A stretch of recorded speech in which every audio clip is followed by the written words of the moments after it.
Hey people, Mark here, and Merry Boxing Day. You know, I had more of a script planned for this one. Oh yeah, it's Boxing Day. right now. I don't know if it's gonna be Boxing Day. when this goes out, whatever. I've been having a wonderful Boxing Day. I got many gifts, not least of which being the FNAF drink, and of course the best of which being the Rick and Morty multi-dimensional hot sauce set. It is most definitely not going to be Christmas once this goes up because I'm recording at 6 p.m. right now, but I wanted to do a little video talking about something that's very dear to me, important to me, in fact intrinsic to my personage as a human being. It's about ADHD. I have an attention deficit hyperattentive disorder. I was diagnosed earlier this month, and since then I've been doing lots of reading and research, and I'm not going to cite anything because I'm not going to quote anything specifically. I'm just going to talk about my experience with the disorder, and I'm currently medicated, so I wanted to talk about how that's affected me. And you know, it's just a talk. It's just a talk. I don't have to give all this spiel at the beginning, but yeah. I have ADHD. I have met people with ADHD. I've known neurodivergent people and been friends with them my entire life. We, I guess, attract each other like fucking. And I just want to say, ADHD is different for everyone, so my experience isn't going to be someone else's experience, and my experience with the medicine is definitely not going to be someone else's experience with the medicine. And if you think you might have ADHD, don't take this video as confirmation, because that's not how that works, and you should go to a mental health care professional and see if you have it, and they can tell you yes or no. It is a pretty straightforward process. In fact, ADHD is actually, I guess, quite easy to diagnose in people because it's very common. It's not the majority of people, but there are millions and millions of people that have it, and many of them don't even know, like I didn't for the 22 years that I've been alive. But yeah, so the drugs. I'm on 2 drugs. One of them's Adderall, and the other one I don't know how to pronounce. It's been a very interesting experience. To my best understanding, this is how people who neurotypicals see the world, and it's quite strange, honestly, because well, it matches with what I've been told to expect, or sort of what I've come to expect from most people's brains. And if you don't really know what I'm talking about, it's because neurodivergent people with ADHD or autism, they mask. And when you mask, what that is you pick up on the fact that what you do, how you behave, how you function is a little bit different from everyone else. And so you subconsciously over the years, or maybe consciously, you learn to mask those behaviors, those things about you that make you different. If it sounds fucked up, that's because it is. And so yeah, the things that make us different, we sort of pick up on the fact that other people don't do that, and other people judge you if you do. So we mask. I mask pretty well. I mean, not around my friends. My friends will attest that they knew I had ADHD long before I got diagnosed. But as for the normal person, I mean, you would never, as far as I know, you would never look at me and be like, oh, that guy, that, you know, ADHD person. There are some people that do have ADHD, and it's very noticeable the moment you meet them, which is fine. That's the thing. Masking is a self-imposed sort of cage that you put yourself in, because you are just treated a certain way in society based on something different about you that you can't change, but you can hide. I didn't mean to go on that spiel about masking, but you see, I'm much better at improving now. I'm on Adderall right now, and I'm just kind of belting this stuff out. Normally, I would be pausing much more. It's why my videos have so many cuts in them. You can look back and see that I stop to think really hard about something. I am still cutting, but that's just because I'm looking down to see what my notes say. And my next note just says, the staggering difference. Because earlier today, I had to stop, and I realized, and this is the 3rd or maybe 4th time this has happened, I just stopped and took in how much easier it is to function. But I have to go into what my ADHD manifests as first. Attention deficit hyperattentive disorder is it's a state of the brain. I don't like the word disorder, right? Because it's like I'm not hindered by it very much, or at least I'm hindered by it, but I've worked with it.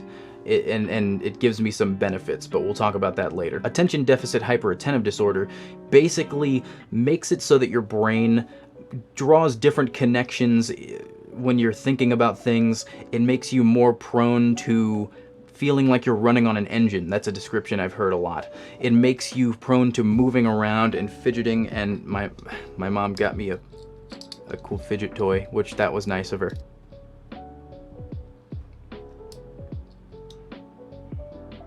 God damn it, no. It makes you prone to distraction, and that's what most people know about ADHD. But the biggest problem with that is that people think that it's just getting distracted, which in reality, ADD is an outdated term.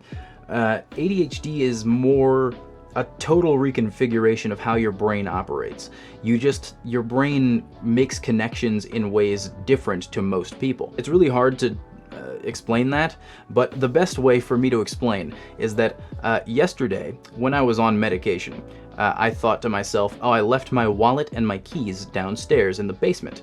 And so I go downstairs, I see breadsticks on the table. I ate the breadsticks. I went downstairs, got my keys and wallet, and then came back upstairs to my room. If that sounds normal to you, then you might not have ADHD, because I walked downstairs, if I were unmedicated, and I walked downstairs and saw breadsticks, I would have eaten breadsticks, gone back upstairs, remembered, oh right, wallet, gone back downstairs, grabbed the wallet, gone back upstairs, go, oh right, keys, go back downstairs, grab the keys, go back upstairs, oh right, I forgot to go put deodorant on, which is the real reason I got up in the first place, but I forgot about that immediately because I realized I didn't have my wallet and my keys. ADHD goes, okay, you know what, you have 3 objectives, you're not doing any of them for far too long.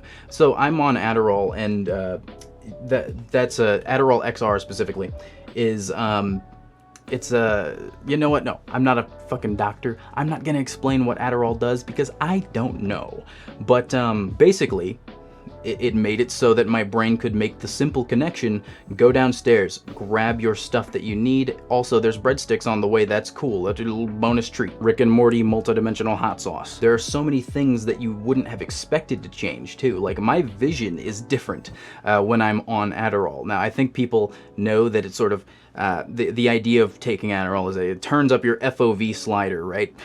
Whenever it's depicted in movies and stuff, people just go like, they go like, I forgot I have a camera and I edit and I could do that. It's not quite that intense. It might be for a neurotypical person. I don't ask that you go and use ADHD drugs because then you're depriving them of from someone who actually needs them, and they have been in shortage in the past. But for me, it is like someone turned up my FOV slider from 0 to whatever the normal amount would be. When I'm not on my medication, it's like everything around me is in focus and everything draws attention just as well. So if I'm talking to someone, all stimuli, that's not just vision, that's also hearing, that's also touch. If I'm talking to someone and a TV is playing next to us, they're gonna keep talking and the TV is gonna keep playing and it's moving. And so it's got more going on, so I'm going to keep, I'm physically incapable of hearing you almost if there's a TV playing in the room. It doesn't even matter what's on, it's just that stimuli is stronger at the moment because it's designed to be, obviously. It's a show, it's gonna grab your attention. I personally am not that prone to fidgeting as much as many people with ADHD are. I do pace. I pace a whole lot. I pace when I'm on the phone, I pace when I'm waiting for something, which is a whole other thing. Waiting is much more manageable now. I don't, used to be that I get really angry if there's someone in front of me and the light turns green. So there's an intersection near my house. This is a tangent. There's an intersection near my house where the left green arrow is, it's very, very short, right? And it's not the driver's fault that the left green arrow is so short, but it can only get about 3 cars through every time it comes on. And so you go, people stop because it's a red light. Yeah. The light turns green, and then the guy's like, oh, it's time to go. Waiting still gets me angry thinking about it, but it is not as it's not as rage-inducing as it used to be. And it's not their fault. I'm not actually mad at them. I'm mad at the light for remaining green for fucking 3 seconds. But while on my medication, the vision thing, so I can actually, when I'm looking at like this mug, I'm looking at this mug, I'm seeing this mug, everything around me blurs but this mug, because I'm deciding to look at it. It's like it's in focus in my eyes, if my eyes were cameras. I can do that while I'm not medicated, but it doesn't naturally do that. I have to focus, or there's a very high chance I'm going to, my eyes will blur and I'll look at something else, that kind of thing.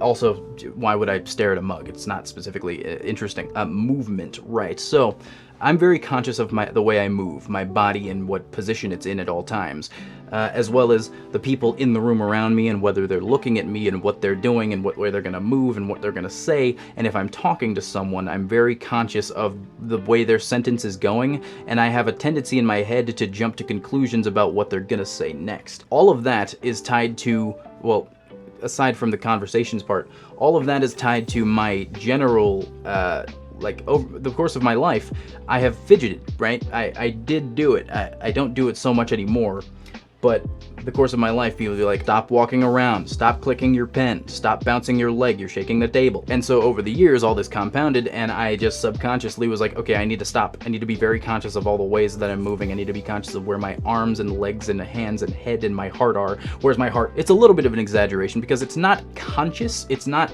like I'm making an active effort. It's just naturally now, I am very aware of my hands and legs because I've been told so many times throughout my life that I'm moving them very a lot, and just the rest of my body too, not just my limbs. While medicated, it's not like that anymore. It's quite interesting. I'm moving very fluidly, and I'm doing things at a pace that is normal, and it's not rushed, and I don't feel like I need to get done with what I'm doing to get to the next thing. I can focus on what I'm doing, which brings me to my next point. Speed. When I'm not medicated, I am very, very fast thinking, fast talking. I want people to talk to me really quickly so that I can get on to the next part of the sentence. Sometimes it feels like they're talking at me instead of, I'm not hearing them properly. When I'm working on something, I want to work all day because it feels like I'm on an engine and sleep is just the fuel. And then I get back up and I get back to work. And I hate breaks. I don't like breaks when I'm not medicated because they make me feel like I'm not being productive, because being productive takes so much effort in the first place, right? So generally, if you take breaks when you have ADHD, that means you want to watch a YouTube video or play a video game or something, and then you're playing that for 6 hours because it's just really good at stimulating you and it keeps your attention. This is why, like, people learning with ADHD, it's misconstrued for getting distracted easily. No, it's just like learning is very often boring. School does not stimulate you very well. School is not engaging, as engaging as it should be. It is very dry. People without ADHD fucking hate it too. So that being distractible is not. But yeah, I'm not hyper aware of my body anymore. I'm not thinking about all the possible ways that a conversation could go wrong. I'm not overhyping how much like planning I need to do on things like this. This is the most off-the-cuff video I've ever done, and it's pretty good. I mean, other than the ones where I'm just playing a game, right? But those are very heavily edited. And they're not very good. I wonder if that'll change now. I do feel funnier because I just have more control over my brain now. That's the biggest thing. More control. Yeah. My impulsivity is also much lessened. Like, I feel less of an urge to play a video game when I want to. I feel less of an urge to buy something when I want to. It's just, it's... Everything about my life has subtly at first, but then the longer that I've been taking these drugs, the more you notice about the fact that things are changed, and it's better. The only problem is that I'm dehydrated very fast now. And I think that is the drugs, and I'm going to talk to my doctor about that. But when I found out I had ADHD, I did hella reading on ADHD. I read an entire 250-page book. I read several research papers. I wrote a script out talking about it, and, that was a little much. That's hyperfixate. I hyperfixated immediately on the fact that I hyperfixate on things. Kind of funny about it. Think about it. Rick and Morty, multi-dimensional hot, and it just became clear immediately that, like, yeah, that's how I like things. When I get sucked into a universe, I love that universe. I learn everything about it. The hyper attentive, like, I am hyper attentive to a thing when I can focus on it. When the stimuli is strong, the hyper attentive kicks in. I hyper fixate on, guess what? Halo. What normal person would sit there and be like, these are the specifications of a specific spaceship in a universe that's fake? That's the most neurodivergent shit you could possibly do. And I didn't even know. FNAF drink. Now, there are some good things about having ADHD, as some studies have suggested. I am actually gonna I'm gonna citation my source. I'm gonna citate. Right. So when I was reading the book on ADHD to learn a little bit about the disorder, I noticed that I was reading the words and then my eyes glazed over, and I started thinking about ways I could depict a character of mine who has ADHD before neuroscience was invented. And then I realized I was doing an ADHD, and what I just realized is that in reading the book about ADHD, I was hyperfixating on ADHD. So I was doing an ADHD while doing an ADHD. Okay, so this article from understood.org, your guess is as good as mine on how credible it is, but it's an org, and orgs have been, they told me that to trust orgs. I'm bad at the researching. I gotta retake Com 101 because I failed it because I'm an idiot. No, that's ableist. I failed because I didn't ever check anything or study or listen, and that is because of my my affliction. Now I know. The hundreds to thousands of missed assignments in high school would also attest to that. Now, there are no really conclusive studies on this just yet, but there are some that suggest that people with ADHD are prone to creative thinking. Not all of them, obviously, because as we said, ADHD is different for everyone. But there is some evidence to suggest that people with ADHD, because of their lack of inhibition when it comes to impulsive thinking, impulsive speaking and doing, they might be more prone to think in ways outside of the box, think in ways that obviously that's going to be affected by how they were raised. If their parents promoted creativity and encouraged their pursuits in whatever they're doing, you know, then they'll be more creative. And there's a list of people that I know have ADHD that come to mind that you might know of. The people that, ironically, I'm very, very, very interested in watching and the things that they make and do. Bam, bam, bam, bam. Vivian Madrano especially is the person that is doing right now what I want to do the most in life, and that's create animated shows. And that's so inspiring to me. I'm so, every time I see a Hell of a Boss episode, I get a huge burst of creativity anyways. So if you think you might have ADHD, I recommend learning that. It can really recontextualize a lot of things throughout your life that may have made you sad, or made you upset, or made you feel good, or made you feel, you know, different in any way. Anyways, yeah, that's it.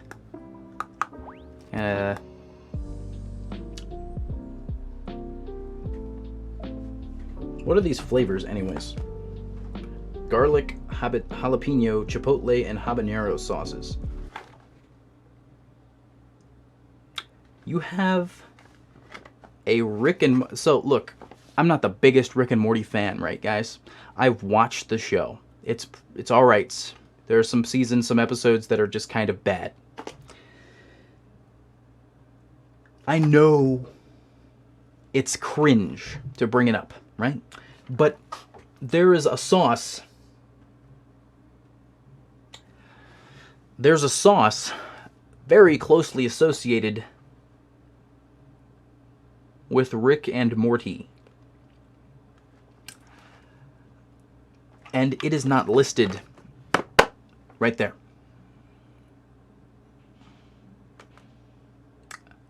I hate to be that guy, but what the fuck? Alright, bye. I don't know what that was all about. End it. Just end it.